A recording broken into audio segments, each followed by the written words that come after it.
À 2 pas des Halles, à Paris, un restaurant fait l'attraction depuis quelques mois. Etienne, tu te mets à l'accueil. Indri, tu prends en bas, tu prends le rez-de-chaussée. Alors que les 2 patrons du Petit Bouillon Pharamond, Benjamin et Christopher, donnent leur dernière consigne. Ouais. Allez, Les portes sont ouvertes. Une vingtaine de personnes attendent déjà de pied ferme devant la porte. À l'heure précise de l'ouverture, ils veulent être les premiers à se mettre à table. Car ils savent que 30 minutes plus tard, comme tous les jours, le restaurant sera plein. À midi pile, c'est comme ça tous les jours. Tous les jours, tous les jours, tous les jours. Un tartare de bœuf. Un bourguignon. Merci, monsieur. Une escalope de poulet à la normande avec des frites. Si l'on se presse ici, c'est pour déguster de grands classiques de la gastronomie populaire servis à des prix très modiques. Œufs maillot, poireaux vinaigrette ou encore terrine de volaille, des entrées entre 2 et 5 euros et des plats économiques comme le bœuf bourguignon ou l'escalope normande avec de la purée. C'est le principe de ce genre de restaurant. On peut y faire un repas complet à partir d'une dizaine d'euros. C'est une ambiance, c'est des plats effectivement qu'on ne trouve pas partout, donc c'est avec plaisir qu'on revient. Cet établissement est le dernier né des bouillons parisiens, des restaurants à petit prix très en vogue au siècle dernier, où venaient se nourrir les ouvriers des Halles de Paris. Au fil du temps, il n'en était resté qu'une poignée, notamment le plus emblématique, le bouillon Chartier, en activité depuis 1896. Mais ces dernières années, ces restaurants très bon marché reviennent à la mode dans les rues de la capitale, à l'image du bouillon Pigalle, ouvert il y a 2 ans. Le plus récent d'entre eux va tenter lui aussi de surfer sur le retour de cette cuisine populaire. Messieurs, bonjour. Bonjour. 102. À 39 ans, Benjamin Moréel est déjà un vieux routier de la restauration. C'est bouillon Pharamond, bonjour. À midi, il n'y a pas de problème. Avec son associé Christopher Préchet, Vous serez combien?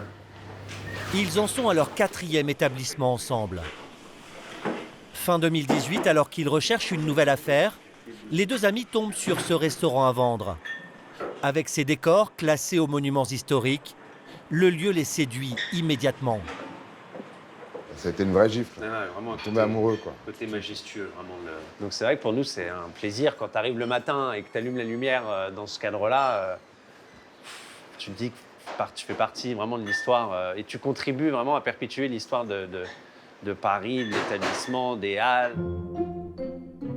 Avec ses 160 places assises sur 3 niveaux, ses faïences et ses dorures, le Pharamond est en fait un restaurant mythique, ouvert en 1832, où ont déjeuné depuis des présidents de la République, Le dernier étage qui est vraiment la petite cerise sur le gâteau. ainsi que des écrivains célèbres qui fréquentaient ces salons privés à la Belle Époque. L'établissement porte le nom d'une famille de tripiers normands. Ah, c'est sympa. Voilà, là vous avez vraiment ce qui illustre Pharamond, l'ancienne période, l'ancienne époque où ils vendaient les tripes à la mode de Caen. Ils mangeaient du gigot, ils mangeaient des filets de sole à la normande. Évidemment, on a retrouvé le trou normand qu'on retrouve, la tarte aux pommes, on l'a revisité en tatin. Les fromages normands, on les a remis évidemment. Tout ce qu'on pouvait mettre à la carte, que ça reste économique, mais qui est toujours ce clin d'œil normand. Tout en gardant les racines normandes du restaurant, les nouveaux propriétaires décident d'ajouter au menu tous les plats typiques des bouillons historiques de Paris. Andouillette, potimarron. En cuisine, une brigade de 12 personnes concocte 7 jours sur 7, de midi à minuit, ces grands classiques de la gastronomie populaire. À commencer par celui qui a fait toute l'histoire de l'établissement. Les tripes sont déjà en train de chauffer, là, ça va. Les fameuses tripes à la mode de Caen. Ça court pas les rues, les restaurants qui servent encore des tripes.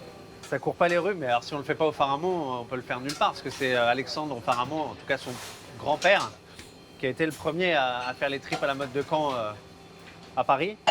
Mitterrand venait pour les tripes, Chirac, De Gaulle se faisait livrer une fois par semaine les tripes à l'Élysée.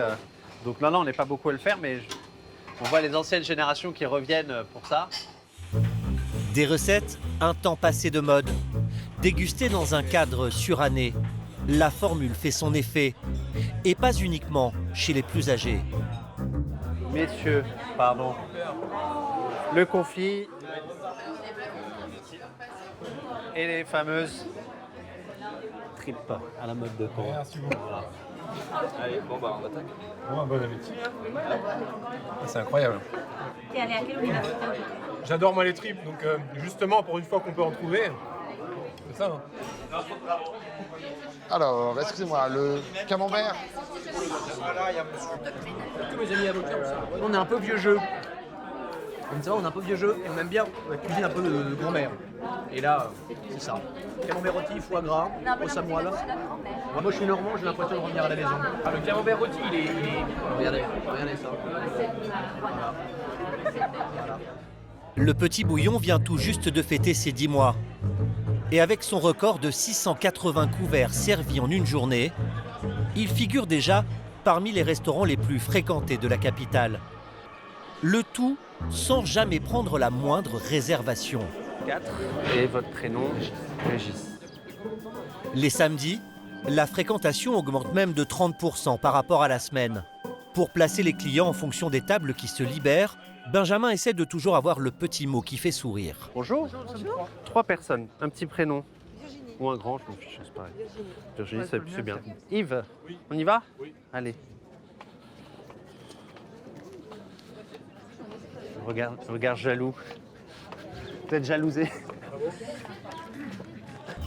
Pour les deux patrons, le jeu est d'avoir le turnover le plus rapide, sans que jamais les clients ne se sentent bousculés. Madame. Le tartare. C'est parti. J'aurais un café allongé, s'il te plaît.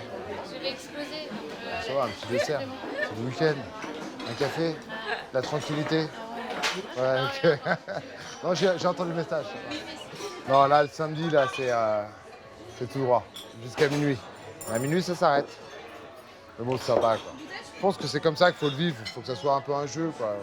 Les gens sont détendus, c'est cool, on sert à manger, quoi. Donc c'est quand même un plaisir, quoi. Donc ouais, c'est bien. En cuisine également, pas question de perdre trop de temps. Et on réclame une triple et une andouillette. Le chef, Soila, et sa brigade ont une organisation au cordeau. Dès qu'on reçoit le bon, il faut grand maximum 5 minutes. Parce que surtout le midi, il y en a qui sortent du travail, enfin, qui ont la pause du travail, donc ils veulent venir vite, manger vite et repartir. Il y a aussi la queue qu'il faut aller très très vite, donc voilà. On essaie d'avoir le maximum de temps le minimum de temps pour le dressage. T'as 3 petits marrons derrière. La plupart des plats sont donc préparés le matin, tenus au chaud et servis au fil de la journée afin que les cuisiniers ne soient jamais débordés. Ouais, c'est un peu plus facile pour le dressage parce que tout est préparé. On fait cuire d'abord le petit marron, on fait rôtir à part tout seul avec ses assaisonnements et après on fait les lentilles aussi pareil. Donc après on chauffe les deux. Donc à l'envoi c'est juste un assemblage en fait. Il faut se préparer vite. Vous avez la viande du bourguignon qui est déjà dans le bouillon et la sauce du bourguignon. Donc là vous voyez, j'ai mon poisson, j'ai le confit pour que ça aille plus vite en fait. J'ai réparti un peu tout pour que ça reste au chaud. Donc ça a moins de temps de chauffe, plus rapide à envoyer. Le confit à suivre. Des plats rapides à servir et qui doivent toujours rester les plus économiques possibles. Pour pouvoir tenir leur prix, Benjamin et Christopher essaient de se passer d'intermédiaires en se fournissant directement chez les producteurs.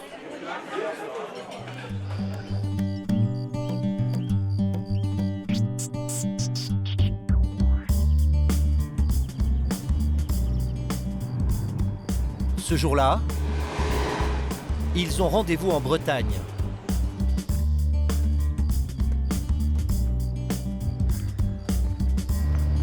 La vie, super beau. Hein?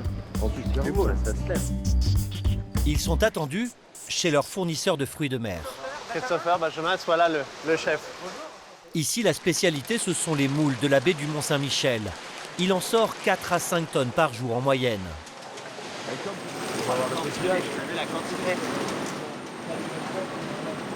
Les restaurateurs travaillent déjà depuis quelques mois avec cette PME, mais ils n'avaient jamais eu l'occasion de la visiter auparavant. C'est entreprise 4 générations, c'est ça? Voilà, tout à fait. Nous, c'est notre fer de lance, hein, c'est le côté humain, le côté petite entreprise humaine. Enfin, vous voyez, ça c'est le fils de la patronne qui est en train de trier les moules. Ouais, bien sûr. Voilà, c'est vraiment de la famille, tout ça, c'est tous des cousins. On est dans un business de famille. Ah, c'est top. On va aller voir l'autre ligne aussi, ouais? Ouais, bien sûr. Comme beaucoup de patrons de restaurants, Benjamin et Christopher ont longtemps travaillé exclusivement avec des grossistes. Rares sont ceux qui se fournissent directement chez le producteur. Vous en avez beaucoup les restaurateurs qui viennent vous voir comme ça directement, Antoine? Non, pas tellement. On doit avoir une dizaine de visites dans l'année à peu près. Pouvoir se rencontrer comme ça, c'est mieux que le téléphone, c'est mieux qu'Internet. On prend plus le temps de poser les choses. Et puis, comment je peux lui parler d'un autre produit si je ne lui l'ai pas montré? Je pense que de ton côté, tu vas pouvoir faire des choix plus éclairés en voyant de quoi on parle, quoi. En goûtant aussi. Ouais, et en goûtant, évidemment. C'est vrai, c'est vrai. S'ils sont venus ce matin, c'est pour dénicher de nouveaux fruits de mer à ajouter à leur carte, notamment des coquillages.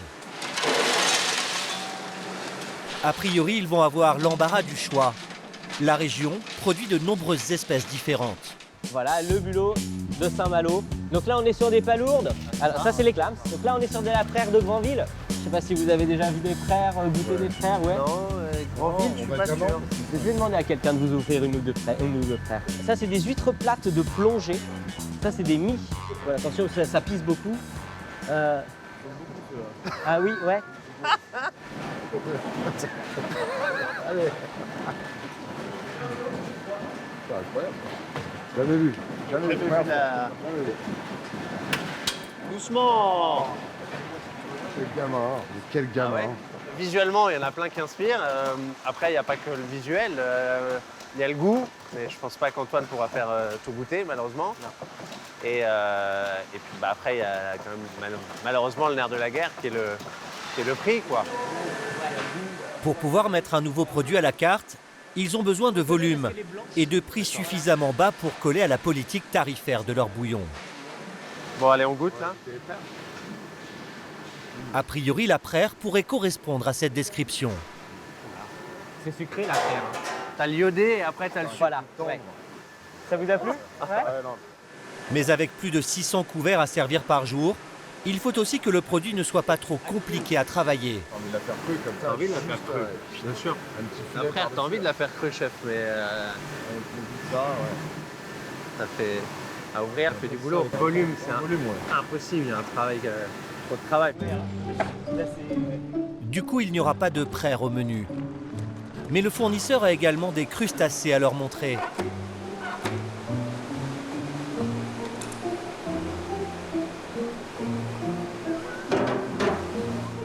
C'est le bleu. Voilà, ça c'est du homard bleu, hein, bien sûr. C'est le bleu. Voilà, le gamarus. J'adorerais mettre du homard à la carte, mais on peut pas.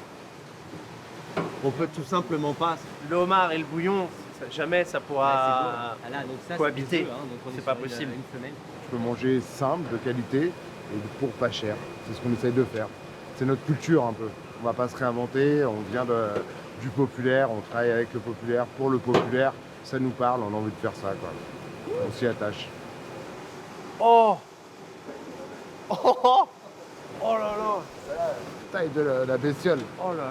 Ah. C'est quoi, 1 kilo celle-là? Ouais, 2 kilos. Ouais, la bête. Ça aussi, c'est un produit qu'on ne mettra absolument jamais au bouillon auparavant. Un peu alien comme ça, mais c'est incroyable. J'ai jamais vu cette taille-là. Ils ne vont pas repartir bredouille pour autant. Antoine a un dernier produit qui pourrait tout à fait s'inscrire dans leur menu. Donc voilà, des petits crabes verts par exemple, bien vivants. C'était surtout ce produit-là que je voulais vous montrer parce que je pense que là, il y a quelque chose à faire ensemble. Ouais. Donc on est sur du local, nous, hein. On a un pêcheur local et un pêcheur à Granville. En plus, facile à travailler parce que ceux-là, ils vont pas vous pincer. Enfin, tu vois, même si tu... Ouais, d'accord. C'est soutenable. Une étrie, ça fait beaucoup plus mal, par contre. Typiquement, ça, c'est un produit qu'on peut mettre à la carte. Gustativement, c'est sympa. On travaille une soupe, bouillon, une soupe de crabe, une bisque, des choses comme ça. Ça a du sens. Un produit d'autant plus intéressant pour eux qu'en cette saison, Antoine peut leur en fournir de très grosses quantités. Le succès de leur restaurant est tel que les 500 kilos de marchandises qu'ils reçoivent chaque matin partent en général dans la journée. Ils espèrent que les petits crabes verts de Bretagne séduiront leurs clients afin de ne pas échapper à la règle. Ah, les crabes. Fais voir. Ah, super. Ah ouais. Ah, ça, c'est top. Hein. Désolé. On va passer à la soupe. Hein. Des échalotes, du céleri branche et un peu de carotte. On va mettre un peu d'huile, on va faire bien fumer la casserole. On va les rajouter.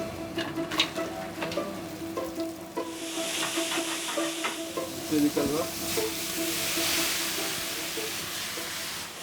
Donc là, on va commencer à rajouter la garniture aromatique. J'arrive au bon moment.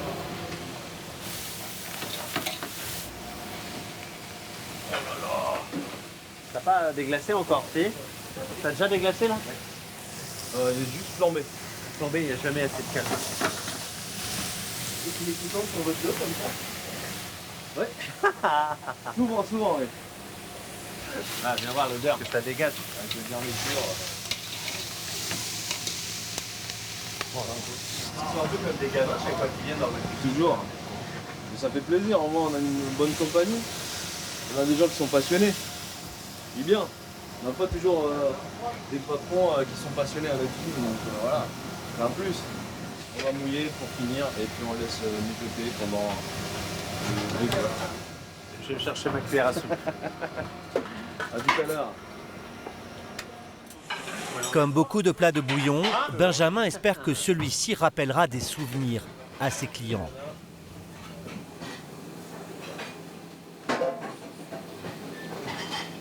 Ouais, super bon. Avec les croûtons et la rouille dessus, là, ça va être parfait. Ah non, hyper content. En fait, chaque client est potentiellement critique, puisque tout le monde a déjà mangé un œuf mayo, un porc au vinaigrette chez sa grand-mère. Alors en plus, il y a le côté familial, le côté vraiment voilà, régressif, ce qui fait que tu as une histoire qui va en plus du goût que tu as dans la bouche. Et là, c'est vrai que je pense qu'on va être amené aussi à avoir... Ah oui, mais moi, ma grand-mère, elle le faisait plus liquide. Moi, mon grand-père, il prenait pas des verts, il prenait des rouges. Mais bon, l'essentiel est là. Moi, je suis très fier là, de cette soupe. Et je vais arrêter de taper dedans parce que sinon, je vais tout finir là. C'est exceptionnel. Ah là là, j'adore, je suis fier. Ça y est. Je touche plus. Cette soupe-là, on va refaire les calculs, mais on va être aux alentours de 5 €, 5,50 € maximum. Avec le croûton, avec la rouille maison, avec le crabe frais. Enfin, vivant, franchement, on respecte encore la règle du bouillon, quoi, à mon avis. Hein. C'est validé, validé, validé. Ce n'est pas le seul plat qu'ils vont ajouter à leur menu. Ce jour-là, Soila a prévu de leur faire tester notamment une truite en gravlax, un boudin noir snacké en aller-retour. On va mélanger la petite compote de pommes avec le petit vinaigre balsamique. Ou encore une fricassée de sèche. Un petit peu de tomate cerise, on met un petit peu de pickles pour la couleur. Et voilà, la petite fricassée. 7 nouveaux plats en tout qui devront à tout prix respecter les commandements du bouillon. Rapide à servir et vendu autour de 5 € pour une entrée et moins de 10 € pour un plat. On y va? On va déguster? Messieurs? Alors, messieurs. C'est pour vous faire plaisir. C'est le côté sympa d'avoir son propre restaurant, j'imagine. Pas plus d'erreur. J'avoue. Il y a pire. Alors là, tu as fait effiloché l'agneau. Ça, c'est celui que tu as laissé cuire et tout. Voilà. Avec son jus.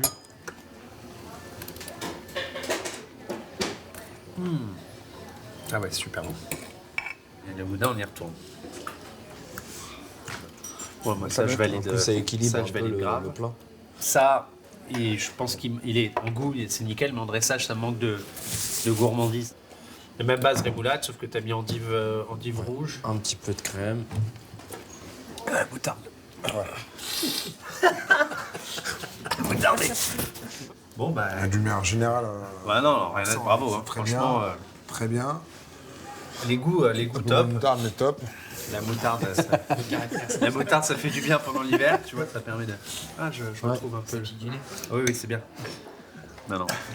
Bon, bravo. En tout cas, bravo. Ouais. En début de soirée, alors que le quartier des Halles s'anime devant le bouillon, la file d'attente ne désemplit toujours pas. Pour 3 personnes, j'aurai une table en 35 à 40 minutes. Ce soir, Étienne, le manager, a fort à faire, avec des clients très impatients. Vous êtes le suivant. Oui, vous êtes le suivant, monsieur, ne vous inquiétez pas. Alors, j'avais Felipe, s'il vous plaît. À nous?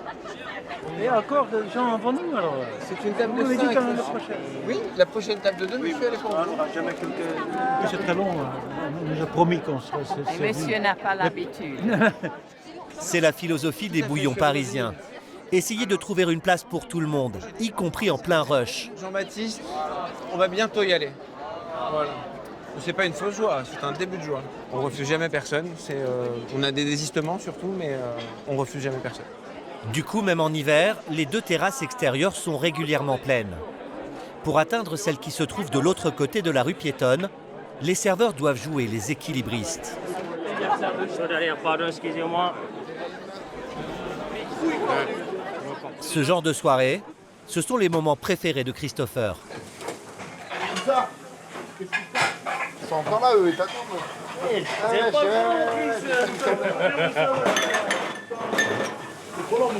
Tu rushes quand même, hein, avec les petits nouveaux en plus. Donc, donne un peu le rythme là. Vous avez compté combien de plats vous avez envoyés là? L'autre à 250, je crois. Et c'est l'usine, comme on dit. Tu peux placer le bon, Macaille? Allez, c'est parti. À 17 aussi dessert. Okay. Alors, l'équipe des brioches. La team brioche. Ça va se partager comme avec. Toi, t'as un bel état d'esprit de partage. Okay. Il y a des moments où c'est tranquille, c'est juste. Ah non, ça serait triste. Non, tôt le matin et après toute la journée, quoi. C'est bien comme ça, on aime bien. Ce soir, les salons privés du restaurant sont également tous occupés. Richement décorés, ils semblent hors du temps. Selon la légende, au XIXe siècle, les messieurs y retrouvaient des dames en toute discrétion. Bienvenue, merci, bonsoir. Philippe, lui, est venu beaucoup plus simplement pour y fêter l'anniversaire de ses enfants. Il a bien connu le restaurant lorsqu'il était jeune homme. Il y a longtemps, quand j'étais étudiant, mes parents, quand j'étais jeune provincial ici, mes parents venaient et m'invitaient chez Pharamond. C'est quand même sympa. Ouais, c'est trop chouette. Hein, voilà, ça a de la gueule quand même. Réserver ses salons privés a un coût. Entre 150 et 300 €, hors menu, selon la taille. Mais pour le père de famille, cela les vaut. J'ai pas dû venir depuis peut-être 1982-83, ça remonte à très longtemps. C'est d'émotion parce que mes parents avec lesquels je venais sont plus là. Voilà, et mon papa, donc les enfants ont bien connu, était un bon vivant. Et on venait ici, et il aimait m'inviter ici parce que c'était une bonne table. Et bon, quand j'étais étudiant, il n'était pas certain que je me nourrisse très bien. Et quand on sortait d'ici, alors là, il était sûr de son coup. C'était parfait, on était repus. Voilà, et on avait passé une bonne soirée. Comme on va le faire ce soir. Alors, en souvenir du bon vieux temps, Philippe va faire honneur à la carte. Alors, on va prendre à boire. Est-ce que je suis bienvenu? Oui. Voilà, ceci, voilà, celle-ci. Parce qu'on va prendre un petit chablis. Oui. S'il vous plaît. Avec blanc. plaisir. On attaque les entrées alors. Un œuf mimosa. Gravlax. Double gravlax. Champignons de Paris. Ça, voilà.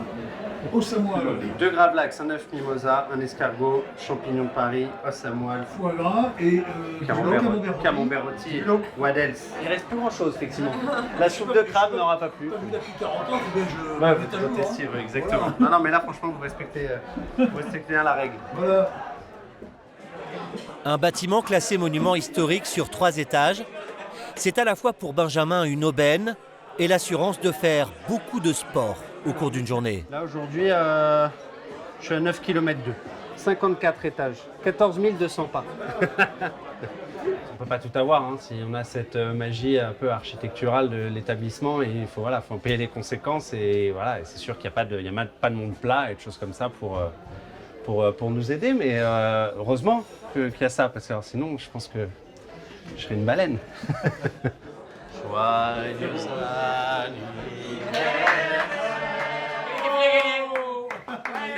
La petite famille va poursuivre sa soirée jusqu'à minuit passé. Plus bas, les deux salles du restaurant ne sont pas encore entièrement vidées. Dans ce décor du 19e siècle, le temps a parfois tendance à s'étirer. C'est pour moi, non? Je suis là, non? C'est vous. Ah, ok.